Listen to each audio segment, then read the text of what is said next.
নমস্কার, মাই অডিও জাংশনে আপনাদের স্বাগত জানাচ্ছি। অনেকেই আমাকে মেসেজ করে বলে, দাদা বিভিন্ন কলেজের অ্যাডমিশন প্রসেসগুলোকে দেখাও। আমি আগেই বলে দিয়েছি যে আমার সমস্ত আপডেটগুলো বেঙ্গলি জাংশনে আসবে, কীভাবে ফর্ম ফিল আপে যাবতীয় টুকটাক তথ্য। তাও আমি এখানে কিছু আপডেট দিচ্ছি। ব্যাপার হয়েছে এবার বেশিরভাগ কলেজের ওয়েবসাইট সেম আছে। আমি একটা দুটো কলেজের কীভাবে অ্যাপ্লিকেশান করতে হয় সেটা আপনাদের সামনে দেখিয়ে দিচ্ছি। আপনারা সেটা দেখে আপনারা নিজেরাই করে নিতে পারবেন অ্যাপ্লিকেশান। যদি না পারেন তাহলে আমার সঙ্গে অবশ্যই যোগাযোগ করবেন। নিচে আমার টেলিগ্রাম চ্যানেলের লিঙ্ক দেওয়া রয়েছে, নইলে আমার ইমেল আইডি এবং ফেসবুক পেজ এবং ইনস্টাগ্রাম আইডিটা দেওয়া রয়েছে। তো আজকের ভিডিওটা শুরু করা যাক।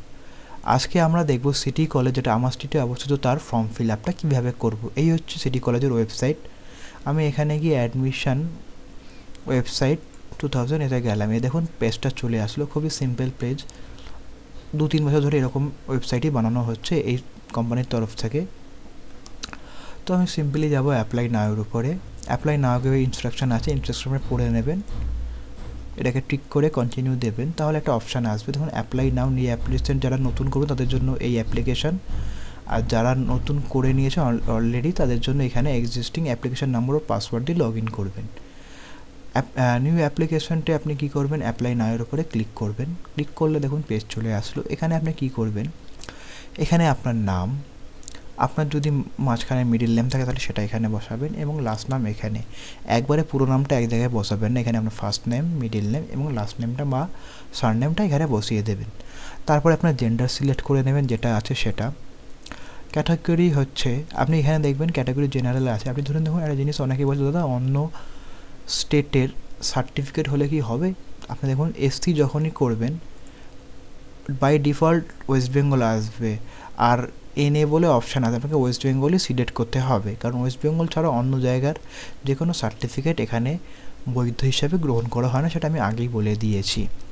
তাহলে পিডাব্লিউডি আপনার ইয়েস কি নো সিলেক্ট করবেন। তারপরে স্পোর্টস লেভেল যদি খেলে থাকেন নো বা ইয়েস করবেন। এরপরে আপনাকে করতে হবে আপনার ডেট অফ বার্থ। আপনার ডেট অফ বার্থ যেটা সেটা এখানে পেস্ট করে দেবেন, মানে বসিয়ে দেবেন, যেটা আপনার কিন্তু 10th অ্যাডমিটে আছে, কারণ সেটাই বেশিরভাগ প্রমাণ হিসাবে নেওয়া হয়। এখানে আপনি ক্লাস 10-এ কত পেয়েছেন সেটার পার্সেন্টেজ করে দেবেন। আপনার যদি 85 হয় 85 বসিয়ে দেবেন, ইজিলি হয়ে গেল। এরপরে আপনি এখানে ইমেল আইডি বসাবেন।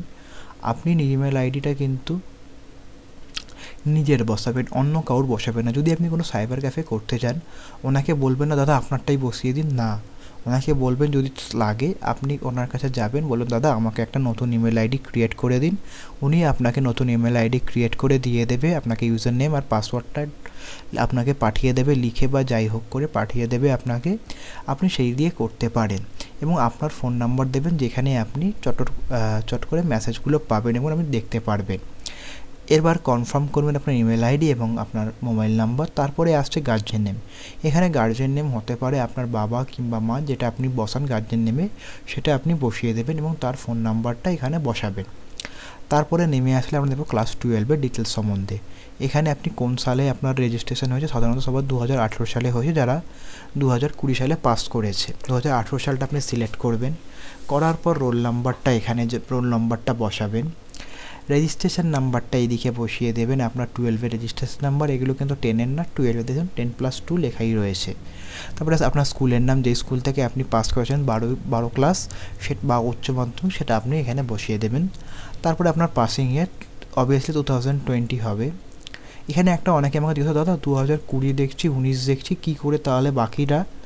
অনেক কলেজ কিন্তু দেখুন ক্যালকাটা ইউনিভার্সিটির নিয়ম অনুযায়ী আপনি উচ্চ মাধ্যমিক পাস করার 5 বছরের মধ্যে অ্যাডমিশন নিতে পারবেন, তারপরে কিন্তু ক্যালকাটা ইউনিভার্সিটিতে অ্যাডমিশন নেওয়া হয় না।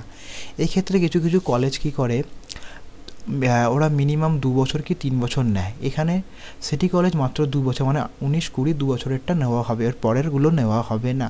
তাই আপনারা অন্য কলেজ চেষ্টা করবেন। তারপরে কোন বোর্ড থেকে পাস করছেন সেটা, যেরকম এইচএস বোর্ড হলে এইচএস করে দেবেন। তারপরে এখানে একটা অনেকেই কমন কোশ্চেন আমার কাছে আসছে, দাদা ইউনিভার্সিটি রেজিস্ট্রেশনটা কী।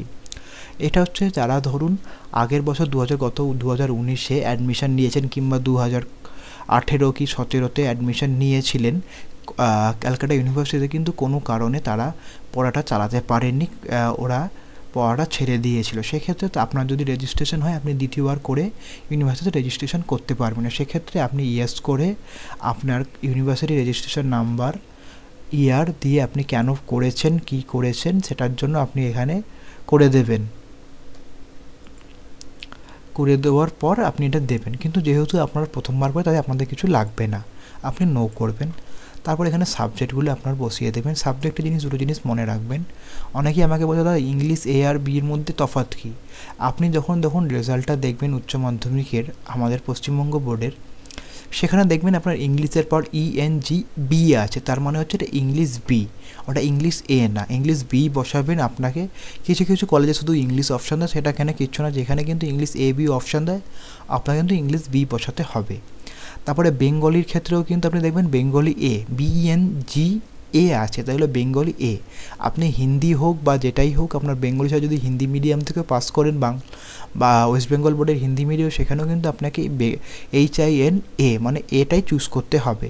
তারপরে আপনার পছন্দময় সাবজেক্ট চুজ করবেন। এখানে একটা তলার দিকে আসলে আপনি দেখবেন এনভায়রনমেন্ট স্টাডিজটা আলাদা করে দেওয়া রয়েছে, এখানে আলাদা করে একটা ঘর বানানো রয়েছে যেখানে বেশি কিছু চুজ করা যাবে না।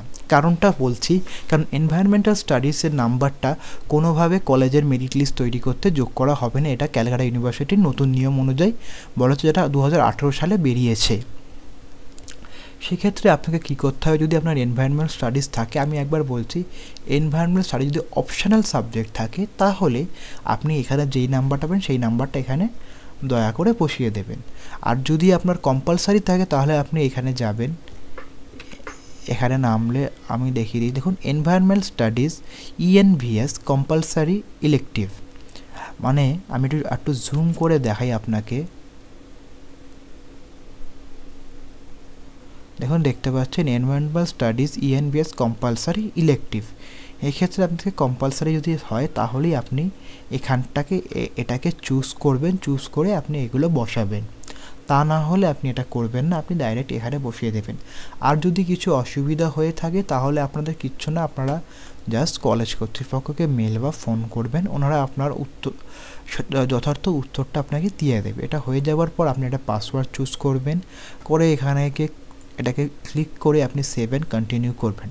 সেভ অ্যান্ড কন্টিনিউ আসার পর এখন আমি কিছু বসেনি বলে সেভ অ্যান্ড কন্টিনিউ করবো না, আর করার নেই, কারণ এরপরের প্রসেসটা খুবই ইজি। এরপরে আপনাকে কিচ্ছু করতে হবে না, আপনাকে একটা অপশান আসবে যে আপনার মার্কসগুলো দেখিয়ে দেবে, আপনার বেস্ট অফ 4 কত হচ্ছে, কত পার্সেন্টেজ যা আছে সব দেখাবে। তারপরে আসবে আপনাকে একটা বড় লেখা নিচের দিকে আসবে যে অ্যাড কোর্সে আপনি BSc BCom যেটা নেবেন সেটা চুজ করবেন, অ্যাজ এ অনার্স নেবেন, অ্যাজ এ জেনারেল নেবেন, সেখানেও অপশান আসবে, সেটা চুজ করবেন।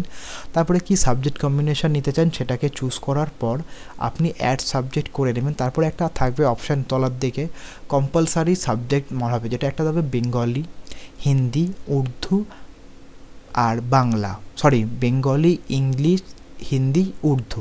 এর মধ্যে কিছু কিছু কলেজ এখানে উর্দু নেই, তার কারণে উর্দুটা অপশানটা থাকবে না, মেনলি থাকে বেঙ্গলি, হিন্দি, বাংলা। এই তিনটের মধ্যে আপনি যেটা পড়তে চান সেটাকে সিলেক্ট করে দেবেন। সিলেক্ট করে আপনি নেক্সট অ্যাড কোর্স করলে আপনার কাছে পেজ এরকম একটা চলে আসবে, কনফার্মেশন পেজ, যেখানে আপনার ফটোগুলো সমস্ত কিছু দেওয়া থাকবে। সেই ফটোগুলো দেওয়ারগুলোকে আপনি কনফার্মেশন করে দেওয়ার পর আপনার নিচে অপশান আসবে, দেখুন এরকম তলার দিকে এরকম বাটনের মতন দেখতে, দুটো একটা লাল কালারে আসবে, একটা থাকবে ফার্স্টে থাকবে লগ আউট এখানে, তারপরে থাকবে প্রিন্ট অ্যাপ্লিকেশান। আপনি প্রিন্ট অ্যাপ্লিকেশান করে ফর্মটা নিজের কাছে রাখবেন এবং তারপরে লগ আউট করে বেরিয়ে আসবেন। এই অ্যাপ্লিকেশান ফর্মটাতে যত্ন করে রাখবেন যতক্ষণ না আপনার অ্যাডমিশন হচ্ছে। তাই আশা করছি এই যতটা পেরেছি ভিডিওটা আপনাদের বোঝাতে পেরেছি।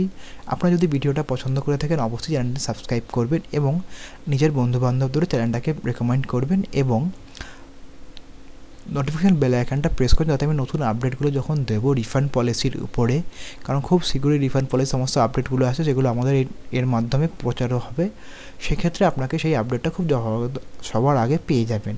আশা করছি আপনারা ভালো আছেন, সুস্থ আছেন, এই বলে আজকের মতন ভিডিওটা এখানেই সমাপ্ত করছি।